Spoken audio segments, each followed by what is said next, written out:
Now that the Pac-12 is returning, is there any chance that Utah would go back to the Pac-12? Or are they still looking to eventually try and land in the Big Ten? Or are they just happy in the Big 12? All that and more coming up on today's Locked On Utes and Locked On Big 12 crossover.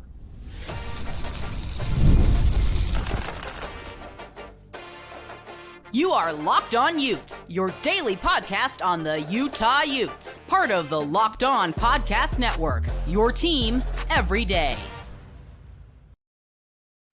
Hello, everyone, and thank you for making Locked On Utes and Locked On Big 12 your first listen of the day. We are part of the Locked On Podcast Network. Today's episode of Locked On Utes and Locked On Big 12 is brought to you by our great friends at Game Time. You can download the Game Time app, create an account, and use code LOCKEDONCollege for $20 off your first purchase. That's all caps, no spaces, Locked On College. Make sure you guys like and subscribe for both of our shows. We'd love interacting with all of you in the YouTube comments, and really excited to be on for this one. I'm JT Wistrcill, former intern inside the University of Utah. Drake Toll, the host of Locked On Big 12. And Drake, we thought conference realignment was in the past. We were wrong. Out of nowhere, the Pac-12 announced that they are coming back. So naturally, with the reaction, which we'll get to at the end of the show, how Utah is being perceived in the Big 12. We'll also talk about the best in the Big 12, but there's been a lot of reaction and thoughts about Utah joining the Big 12. So naturally, I think there's some thoughts of like, oh, would Utah consider going back to the Pac-12?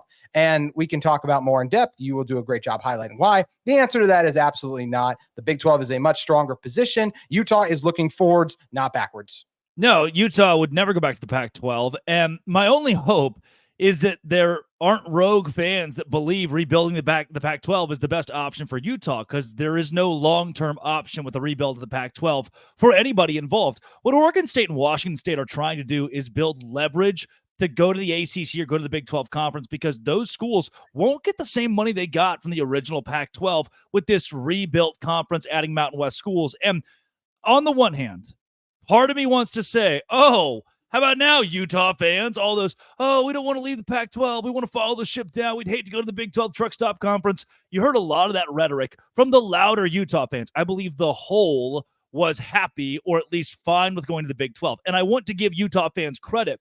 This was the conference that made you a Power 5 school. You have an allegiance to the conference that made you a Power 5 school. The same way that the Big 12 crumbled, TCU would have hated having to leave the Big 12 for the Pac-12. The survival aspect is certainly there, but you don't want to leave the conference that means so much to you and gave you a new chance to be a power school in college football. That's how Utah felt about the Pac-12 when it fell apart. They didn't want to leave the Pac-12, and I understand that. So I'm not going to be the talking head that says, oh, well, you wanted to stay so bad, go back. Or, oh, now what? Now do you want to be in the Pac-12? No. Utah certainly needs to be in the Big 12. It makes too much sense for them to be here. And I believe you've got a lot of Utah fans that are really disappointed in the Big 12 decision, more so because it wasn't the Big 10. They felt like the brand of Utah was good enough to bring them to the Big 10 along with Washington or UCLA or Oregon and USC. They didn't get the invite. The Big 12's where they are. And look, people always say, oh, that Drake guy hates Utah. They are my pick right now to win the Big 12 championship, and pretty much everyone's pick, because they might be the best team in this conference. At the very least, they're top 2, top 3, and that's a good spot to be in if you're Utah. You are very competitive, have a college football playoff spot at your fingertips right now. I wouldn't be disappointed with where you are, and I certainly think there is no way ever at all that any Big 12 team would give a look at the rebuilt Pac-12 with Boise State.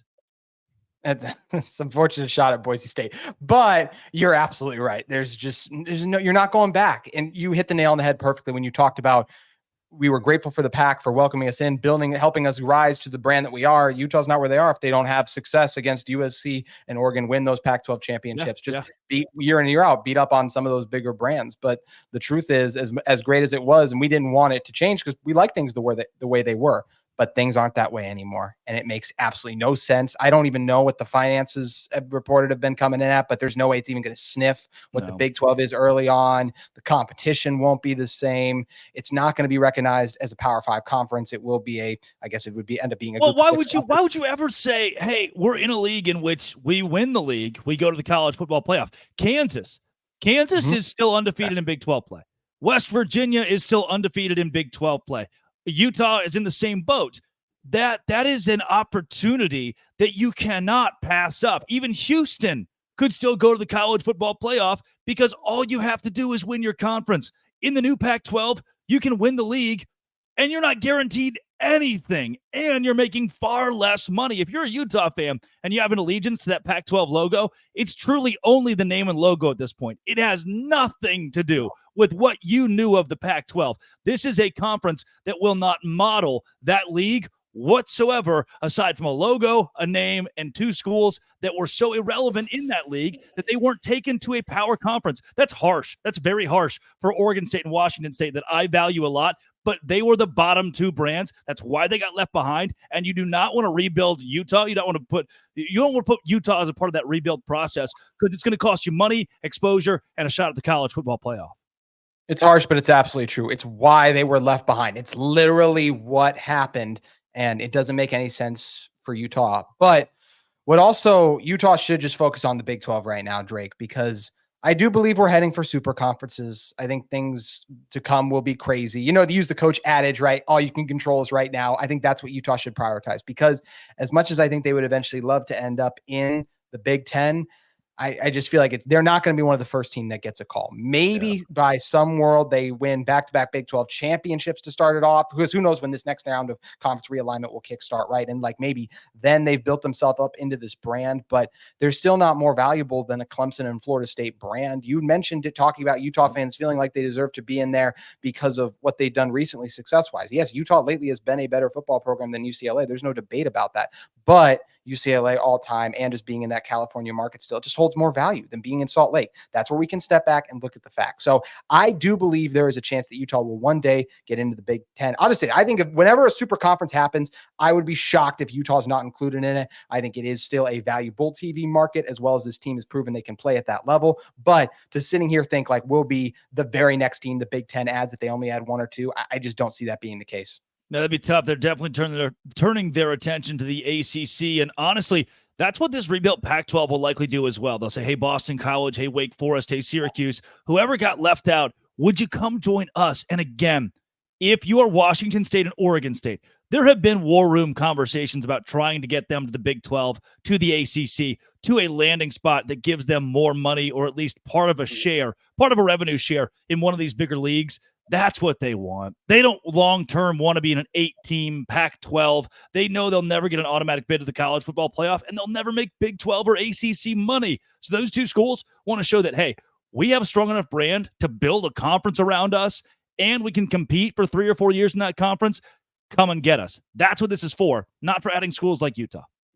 Yeah, you're absolutely right. So it's going to be interesting to monitor and see. I mean, there was just a couple weeks ago, UConn was going to land in the Big 12. It felt like conference realignment is always happening. Things are changing, but you know what? I would much rather focus on right now, because we got some really good football coming up this weekend. We get Oklahoma State versus Utah. I believe 2 of the 3 best teams in this conference. I think Kansas State also deserves to factor into that. But is Utah straight up the best team in this conference? Is it someone else? That's what we're going to be talking about on Locked On Utes and this Locked On Big 12 crossover in one moment.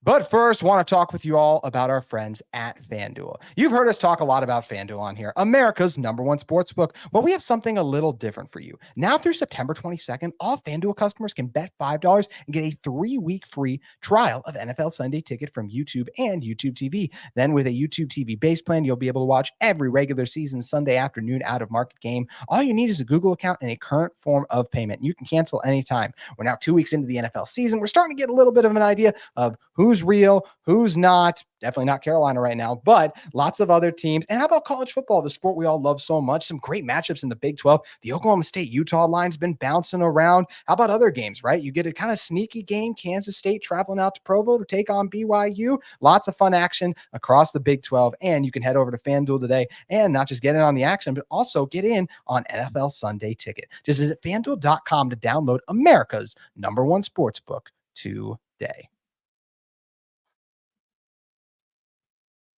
Today's episode of Locked On Utes and Locked On Big 12 is also brought to you by our friends at Game Time. Game Time is a new feature called Game Picks that makes getting tickets to your favorite live events even easier. Game Picks filters out the fluff to show you only incredible deals on great seats, so you don't have to waste time searching through thousands of tickets. Look, I love Game Time because it gives me everything I need when I'm trying to conveniently buy a ticket that also shows me what kind of a deal I'm getting. What do I mean by what kind of a deal I'm getting? So often you go and use a ticket app and you buy a ticket, but you don't get to see what your view from the seat will actually be like. Not with Game Time. They offer you a panoramic view from the seat, as well as things like their low price guarantee, where Game Time will credit you 110% of the difference. How about Game Time's ticket coverage? Your purchase is covered with the most flexible customer service policy in the ticketing industry. So if you want to go to this week's top Big 12 showdown, you got to use Game Time. You can truly take the guesswork out of buying tickets with Game Time. Download the Game Time app, create an account, and use code Locked On College. That's capital LONC for Locked On and College, all one word, Locked On College, for $20 off your first purchase. Terms apply. Again, create an account and redeem code LOCKEDONCOLLEGE for $20 off. Download Game Time today. What time is it? Game time. All right, Drake, talking about the best teams in the Big 12. I right now, maybe it's the Utah hat on my head, the shirt I'm wearing, or the logos behind me, still feel that Utah is the best team in this conference. But I got to be honest, I don't know if any team to me has looked more impressive than Kansas State looked last Friday night against Arizona. A travesty it was played on a Friday. A travesty it was a non-conference game like Utah's game against Baylor. But say what you want about this Arizona team. Didn't love what I saw from them against Northern Arizona. Shout out Big Sky, but that was just a weird game. I didn't like that. But Noah Fafita is extremely talented. Also, Tetsuroa McMillan is just fantastic. I mean, him and Luther Burden obviously will be the top receiver taken eventually, but holding this Arizona team, Noah Fafita and McMillan, only 7 points, under 60 yards rushing. I have no issue with anyone saying Kansas State is the best team in this conference right now. Yeah, if you ask ESPN's Football Power Index, which I wouldn't ask them very many things, by the way. Don't do it. Don't go to the SP index this week, or some random guy says that West Virginia is actually the fourth best team in the Big 12 and got an unfair shake. There are those kind of analytics out there. Every now and then, though, it's not bad to check up on the numbers, and what you are doing as a whole is seen as by a Football Power Index. And the SP Plus has like Texas State above random, like you'll see them above Clemson. Like, what's going on right now? This doesn't feel right. So I'll give you the Football Power Index, but don't take this as gospel. They have Kansas State at 1, UCF at 2, Oklahoma State at 3. I will give you this. Oklahoma State has a better win than Utah. I know that most Utah fans would say, they would say Baylor is better than Arkansas. No, maybe not. That Arkansas offense is pretty salty. We still don't know a lot about Baylor. We like the Quinton Jackson too, so we'll give you Arkansas. Yeah. So UCF, they have a road win in conference, surmounting a 21-point deficit with KJ Jefferson, who's not very good through the air, finding a way to get it done on the ground. Defense and run game translates and travels. UCF has a stronger win than Utah does to this point, going on the road to beat TCU. Then Kansas State, they've got that road win against Tulane, which is better than any win that Utah has on their resume. So right now, while I still have Utah number 1 in my power rankings, I still believe with a healthy Cam Rising that Utah is the best team in the Big 12. With a healthy Isaac Wilson, Utah is a top 3-4 team in the Big 12 still. He showed very good flashes later in the game against Utah State when he settled in. Much better than he looked against SUU or against Baylor. I believe that Utah at full strength is the best team in the conference, but their resume to this point, they don't have a win like Oklahoma State, like UCF, or like Kansas State. So it's impossible to say for anyone. It's objectively impossible to say that Utah is the clear-cut front runner. Utah is the best team in the conference, bar none, far and away, the school to beat. That is not the case. However, Utah is still right there at the top, and I don't shy away from having UCF, Oklahoma State, Kansas State, and Iowa State as well in that conversation. Iowa State and UCF are just on the outside to me. I think it's just wanting to see a little bit more, some of the new pieces acclimating in and everything. But you do make a point. And I think that's where part of me is like, UCF was down so much, but you have to give them credit for mounting the comeback, even though they were down a lot. And it's hard to win on the road in college football. Like, we know that to be true. And the truth is that Utah hasn't been tested on the road yet. They obviously will be this Saturday. That's what's great about all this stuff, right? Is that we get to see Utah go on the road in a hostile Oklahoma State environment and figure out how good this team is. We both think they are very good and going to perform very well. But I am excited to see it play out. I was impressed with Avery Johnson for Kansas State a lot. I think he proved, and that defense proved why they are the ESPN Power Index's top team up there. Alan Bowman has done some nice things through the air. We'll continue to talk about this on Locked On Utes throughout the week. Yeah. The Oklahoma State offensive line is a massive concern with me, and their inability, because even on one of the broadcasts, they were talking about like, oh man, Ollie Gordon can't get anything going because he's facing an 8-man box. No, he's not. There were 6 guys in the box one time, and he still was getting like 2 yards of carry because they can't generate the push up front. Now they have this elite Utah defensive tackle group coming in. I think that's going to be incredibly, incredibly tough for them. But now, these schools certainly have their holes, no doubt. You could pick out of the top 3 a moment or a game where you say, oof, this entire unit, offense or defense, just was not par for being a Big 12 championship team. And for Utah, questions about the offensive line, right? And I'm higher than most on the Utah offensive line. And then questions about the quarterback arise. And in the running game, can you establish the run for the entire 4 quarters? And they've done that to an extent, but you did in the second half of the Baylor game when you needed to close that one out. Baylor made it interesting because Utah couldn't run the football, rely on the run game. And then in that Utah State game, it got to the point where, hey, Utah State's up on us. We're going to have to throw the football with some success. Otherwise, this could be an upset alert in Logan, Utah. And that makes me pose the question, JT, is Cam Rising in a groove? He is absolutely not in a groove, unfortunately. Is he 100%? I don't think he's 100%. And would you say that Cam Rising is as elite as we've seen Cam Rising in the past? Can you say that yet? I do not think we have seen 2022 Cam Rising versus USC yet. And for that reason, Utah has enough question marks that you still can't put them as the team that will win the Big 12. It's a great point. And Utah has still had those moments against Utah State. I chalk that up a lot to those are power to me. They have a power 5 receivers out there making plays downfield. Can I give myself and you a saving grace here? Yeah. Can the answer be yes to all of those for Cam Rising? Yes, absolutely. Bingo. Yeah, we haven't seen it yet. Doesn't mean it's not going to happen. I mentioned that this is a stat on a show that's our Big 12 group show that'll drop later in the week. But as much as we want to criticize Cam Rising for missing a throw or 2 here or not working out, 8 of the 11 drives he has led have ended in scores for Utah. So that's where even when he has been off his game at times, he still makes winning plays like he always does. And that's why I'm confident that he's going to do the same against Oklahoma State. So it's going to be fun to get this matchup underway. But one thing that is very clear, Drake, as this matchup rapidly approaches is Utah is still not popular amongst the Big 12 faithful. Maybe it's being picked number 1 in the preseason. Maybe it is all of the noise we've heard throughout the offseason. We're going to talk about the exact reasons why and if it's deserved in one moment.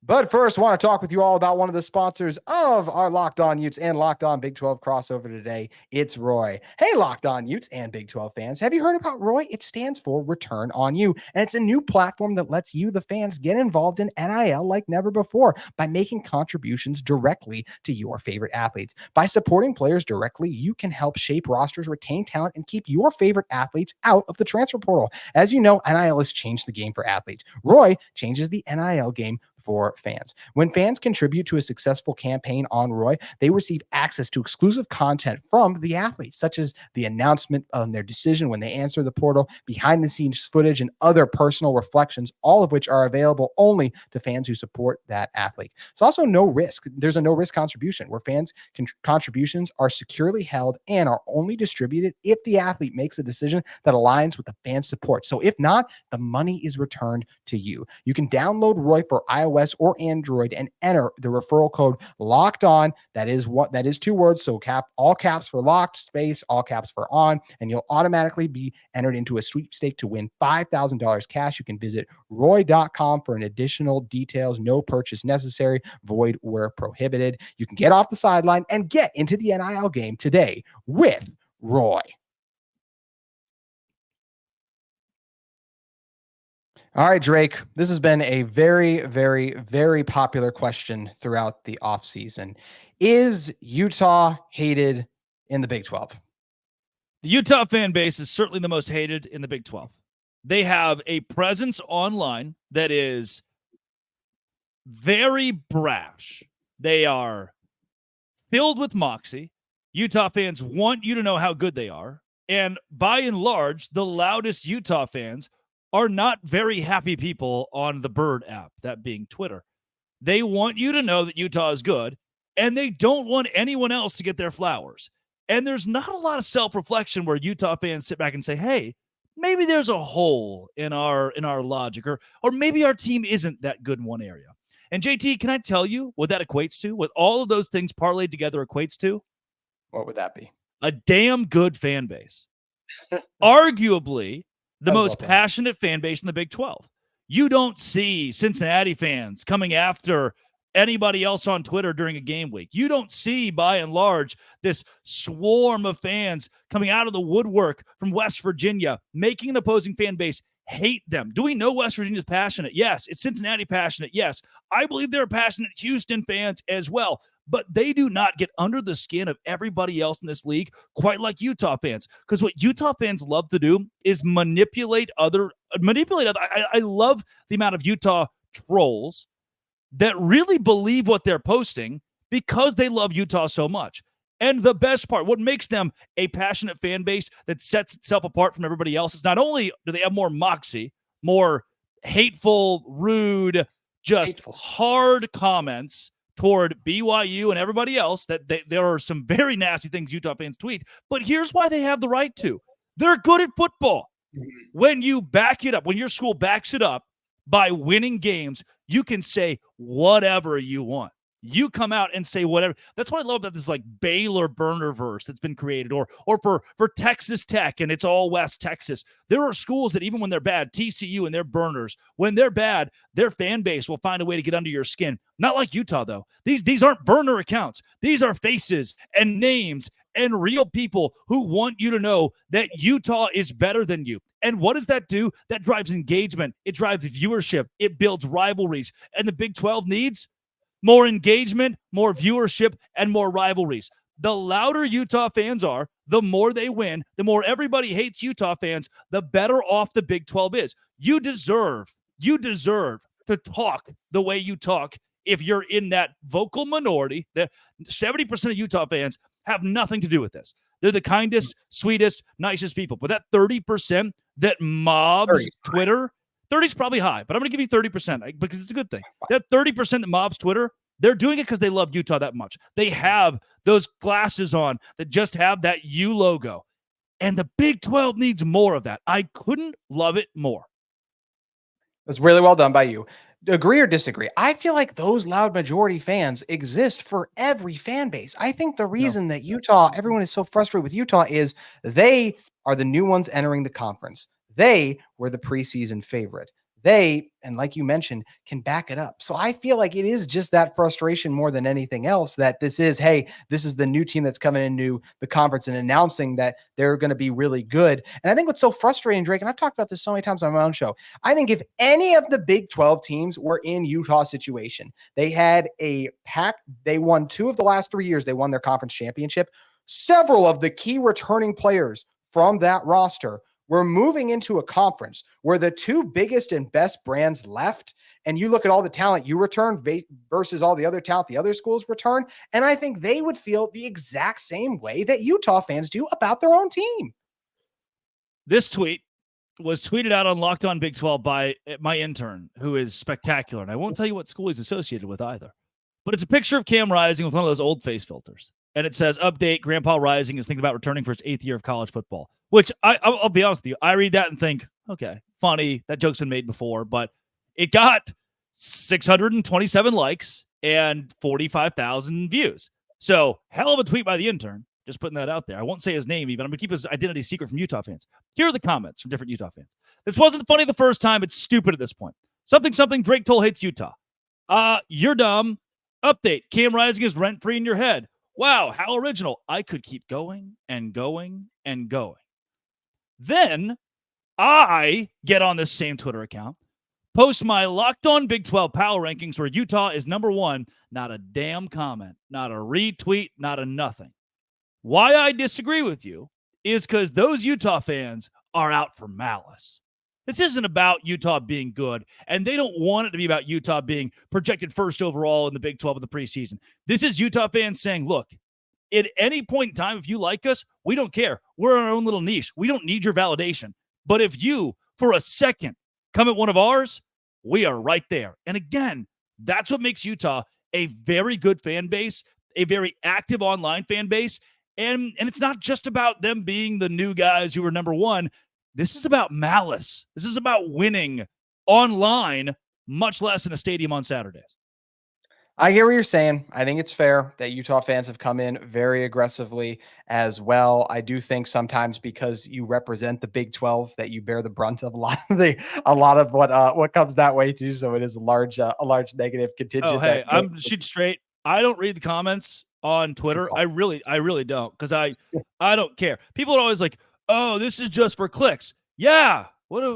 And like, I need you to understand, my job is based on people viewing the show, as is JT's and anybody else in the podcast sphere or the Twitter sphere. So if you're engaging with the content, that's a good thing. My goal is for you to engage. Thank you for telling me I'm doing my job well. And that's why I just don't read the comments, because it's a bunch of that brain rot. My mom reads the comments though. So I just want you all to know my mom reads every single comment. So when you come after me, I might not say it. I don't really care, but my mom does, and she doesn't like it.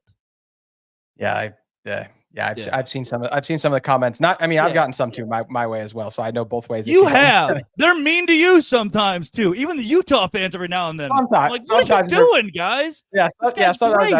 Sometimes that make them mad too. I appreciate it. I'm glad the check cleared for you to say that at the end of the episode. I appreciate you having me up. Utah fans, stop being mean to your own people. This guy loves the Pig Bus just as much as you and me. I've had so many beers at the Pig Bus. You're going to come after me? Pig Bus rocks. Oh, it's a passionate bunch. You know what? Everyone loves football, and that's where this game is going to be so exciting this weekend to see Utah versus Oklahoma State. It's going to be great having all of the Big 12 action in across the conference. Drake, always appreciate you stopping by. Great stuff as always. Utah fans are the best fans in the Big 12. Arguably the best fans in the Big 12 online, because they're mean. Thanks, JT.